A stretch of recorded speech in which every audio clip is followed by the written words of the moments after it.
Det er Anders fra DSV Frø. I dag står vi i en økologisk aperture, som egentlig rækker os. Og vi vil lige forklare lidt hurtigt om, hvordan det skal se ud, når vi skal lave den til en andenårsmark til høst til næste år. Noget af det helt basale, der er, det er, at vi skal ned og have slået de her knæer af fra planten. Første knæ har vi her, og det skal simpelthen slås af, for at vi får de her luftskud væk. Så den skal helt ned. Vi har et eksempel lidt senere i videoen her, men man skal simpelthen ned og klippe af hernede et sted. Så den slagleklipper, den skal bare ned og arbejde.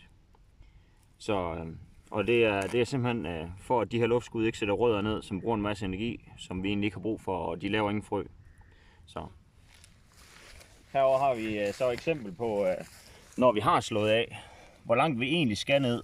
Altså, der er jo ikke mange centimeters luft her. Så vi har et eksempel lige her ved siden af, hvor vi faktisk ikke er kommet langt nok ned, hvor den begynder at skyde igen fra knæ. Så den skal herned. Den skal bare barberes. Det er Anders Bækgaard fra DSV Frø. Vi er i dag i en økologisk arsenalmark nede lidt sydpå. Den skal laves til andenårsmark, og den er pudset godt ned for et par uger siden. Lige nu der kører vi og ved at prøve at hage den op med en gammel såbedshave. Og det vi egentlig gerne vil have væk fra overfladen, det er de her helt små spildfrø, som ellers vil have en hel masse energi. Og så ender vi med en mark, der ikke rigtig giver noget. Det hele handler egentlig om at få dem fjernet hernede mellem hovedplanterne, så godt som vi kan.